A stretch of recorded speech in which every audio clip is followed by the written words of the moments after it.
আসসালামু আলাইকুম রহমতুল্লাহি ওবারাকাতুহ।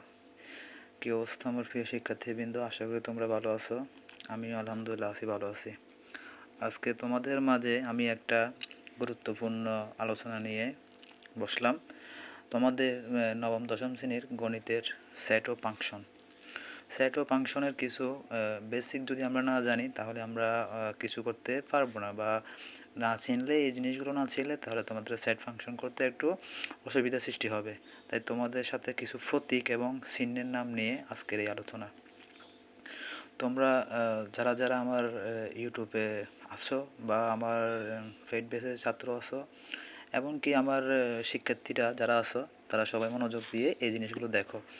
তোমাদেরকে আজকে প্রথমে আলোচনা করবো হচ্ছে তোমাদের অ্যান নিয়ে। তোমাদের বইতে দেখবে অনেক সময় অ্যান দেওয়া আছে, অনেক সময় প্রশ্নের ভিতরে অ্যান থাকবে যেটা তোমরা জানো না। এই জিনিসগুলো তোমরা শিখে নেবে। অ্যান মানে কি? অ্যান যদি থাকে তাহলে এটা হচ্ছে তোমার সকল স্বাভাবিক সংখ্যা। কী হবে এটার নাম? অ্যানটার নাম সকল স্বাভাবিক সংখ্যা। ইংলিশে যার নাম ন্যাচারাল নাম্বার। কী নাম্বার? ইংলিশে তার নাম হবে ন্যাচারাল নাম্বার। অর্থাৎ অ্যান থাকলে বুঝবে সকল স্বাভাবিক সংখ্যা, যেমন 1 2 3 ডট ডট ডট 4 5 6 7 এভাবে করে চলতে থাকবে। তাহলে তুমি এই অ্যান দ্বারা এগুলো করতে হবে। অ্যান থাকলে তোমার প্রথমে এটা মনে রাখতে হবে, অ্যান মানে সকল স্বাভাবিক সংখ্যা, গেল অ্যান। তাহলে তুমি আশা করি বুঝতে পারছো। এখন দেখো জেড, যদি কোনো কোনো জেড থাকে তাহলে বুঝবে এটা হচ্ছে পূর্ণ সংখ্যা। কি সংখ্যা সেট? সকল পূর্ণ সংখ্যার সেট। এরপর এখানে ইংলিশের নাম হলো ইন্টেগার। কিগার? ইন্টেগার। যাই হোক, যেমন এটা কি হবে, যেমন ডট ডট ডট -3 -2 -1, তারপর 0 1 2 এভাবে করে চলতে থাকবে। এখানে -3 আগে দেখো কিছু ডট দেওয়া আছে, অর্থাৎ এখানে বোঝা গেল যে -4 -5 -6 -7 -8 এভাবে করে এটা চলতে থাকবে। আর 1-এর পরে 0 1 2-র পরে 3 4 5 এটা এভাবে চলতে থাকবে। অর্থাৎ জেড থাকলে যদি তোমাদের কখনো পূর্ণ সংখ্যার ক্ষেত্রে বলা হয় তাহলে তোমরা বুঝে নিবা যে এখানে মাইনাসের মান দিয়ে বার করতে হবে তোমাকে, এবং কি প্লাসের মান দিয়ে করতে হবে। এটা গেল। এরপর দেখো যেটা, এটার নাম খুবই গুরুত্বপূর্ণ, এটা এরকম একটা দেওয়া আছে। তারপর এখানে এটার নাম হচ্ছে উপাদান 9। অর্থাৎ এটা যদি থাকে তোমাদের, এই যে একটা মান দেখতেছো এগুলো সবগুলোই উপাদান, এরকম এটা যদি থাকে তাহলে বুঝতে হবে যে উপাদান 9, যার ইংলিশ নাম হচ্ছে does not belongs to. Does not belongs to, does not কি বিলংস টু, যদি এখানে এইভাবে থাকে। আর নিচে যেটা দেখো সেম, তবে এটা হচ্ছে উপাদান, মানে তোমার এই একটা উপাদান 1 2 3 ভাবে থাকবে, যে এটার নাম হচ্ছে বিলংস টু। এগুলো তোমরা খুবই শিখতে হবে, তোমাদেরকে চিহ্নগুলো জানতে হবে। যদি এগুলো যদি না জানো তাহলে তোমাদের ম্যাথমেটিক্সের সেট ও ফাংশন করতে একটু হিমশিম খেতে হবে। যার কারণে এগুলো লিখে দিলাম স্যারে। তোমরা এগুলো কি করবা, বাসায় গিয়ে এগুলো লিখবা এবং মুখস্থ করে ফেলবা। এইগুলোর নামগুলো মুখস্থ করে ফেলবা, তাহলে তোমরা অঙ্ক করতে তোমার অনেক সুবিধা হবে।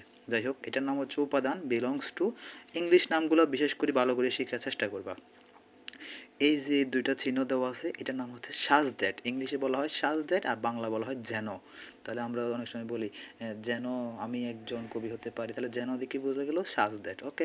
তারপরে এই যে এইভাবে দেওয়া আছে, এই চিহ্নটার নাম হচ্ছে প্রকৃত উপসেট, যাকে ইংলিশের নাম হলো প্রপার সেট। আর এভাবে নিচে দেওয়া আছে, এটার নাম হচ্ছে উপসেট, যাকে বলা হয় সাবসেট অফ। আর এখানে যদি থাকে উপসেটের উপর একটা আঁক দেওয়া আছে, তাহলে এটা উপসেট নয়, অর্থাৎ ইংলিশ নাম হচ্ছে নট সাবসেট। কি? Not subset. আর এইভাবে যদি চিহ্নটা এইভাবে দেওয়া থাকে তাহলে এটার বড় বোঝা যায় বাংলা নাম, আর ইংলিশ নাম হচ্ছে গ্রেটার দেন। তোমরা সবসময় ইংলিশ নামটা শিখবে, বাংলা থেকে ইংলিশটা খুবই গুরুত্বপূর্ণ। যাই হোক, এটা যদি এভাবে থাকে তার মানে এটা হচ্ছে ছোট নয়, মানে greater than equal. Greater than equal. তারপরে এটা হচ্ছে কি, গ্রেটার দেন ইকুয়াল মানে কি, মানে ছোট নয় মানে কি, এখানে গ্রেটার দেন ইকুয়াল মানে বড় হবে অথবা সমান হবে।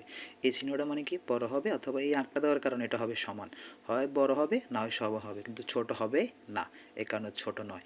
আর এটা হবে কি, ছোট। এটার নাম হচ্ছে কি ছোট, অর্থাৎ লেস দেন। আর যদি এভাবে থাকে তাহলে এটা লেস দেন ইকুয়াল। মানে ইংলিশ নামগুলো তোমরা ভালো করে শিখবা। লেস দেন ইকুয়াল মানে হচ্ছে বড় নয়, অর্থাৎ ছোট হতে পারবে এবং কি সমান হতে পারবে, কিন্তু বড় হতে পারবে না, এই কারণে হচ্ছে বড় নয়। যাই হোক, ইউ এইরকম একটা ইউ থাকবে। ইউটা হচ্ছে বাংলা নাম সংযোগ সেট, আর ইংলিশের নাম হবে ইউনিয়ন। কি সেট? Union set. এটা খুবই ইম্পর্টেন্ট, ইউনিয়ন, এটা মাথায় রাখবা সবসময়, ইংলিশ নামগুলো বিশেষ করে শিখবা। এটা হচ্ছে ইউনিয়ন। আচ্ছা, যাই হোক, পরে এন আকারে যেটা দেওয়া আছে এটার বাংলা নাম ছেদ সেট, ইংলিশ নাম হচ্ছে ইন্টারসেকশন অথবা কমন কমন সেট, ইন্টারসেকশন অথবা কমন সেট, ইংলিশ নামগুলো মুখস্থ করবা। আর এইভাবে যে চিহ্নটা দেওয়া আছে এটা হচ্ছে তোমার ফাঁকা সেট, অথবা এইভাবে দেওয়া চিহ্নটা থাকতে পারে, এই চিহ্নটা অথবা এই চিহ্নটা এইভাবে থাকতে পারে। তো এটার নাম হচ্ছে ফাঁকা সেট, ইংলিশ নাম হচ্ছে এমপ্টি।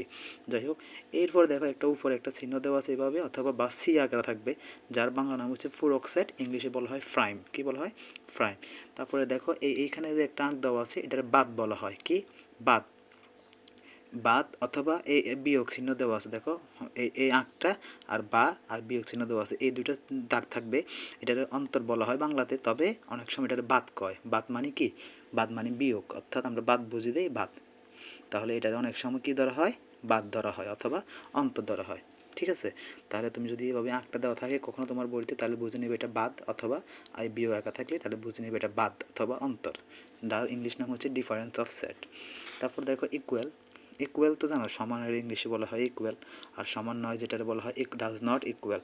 তারপর দেখো অনেক সময় এরকম কিউ আকারে থাকবে, যদি কিউ আকারে যদি এটা থাকে তাহলে এটা হচ্ছে মূলদ সংখ্যা, যদি কিউর উপরে কোনো কারণে সিতে কিছু থাকে তাহলে হচ্ছে অমূলদ সংখ্যা।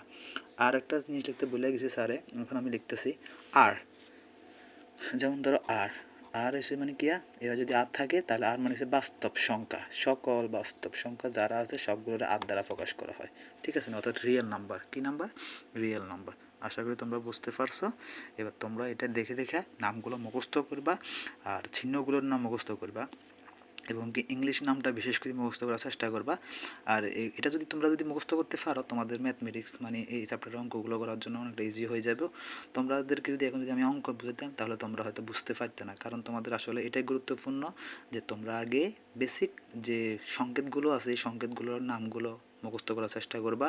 চেষ্টা করবা না, মুখস্থ করতেই হবে, মুখস্থ করবা। আশা করি আজকে এই পর্যন্ত থাক, আগামীকাল ইনশাল্লাহ আমরা অঙ্ক নিয়ে আলোচনা করব। তো এই পর্যন্ত এটা পড়ো, মুখস্থ করো, তারপরে গিয়ে স্যার কিছু প্রশ্ন অঙ্ক দেবো, এগুলো আস্তে আস্তে করাবো। তোমরা এটা মুখস্থ করবা এবং কি লিখবা, এগুলো লিখবা, পাশাপাশি নামগুলো মুখস্থ করবা। ওকে, ঠিক আছে, আজ এই পর্যন্ত। আল্লাহ হাফেজ, ভালো থেকো সবাই।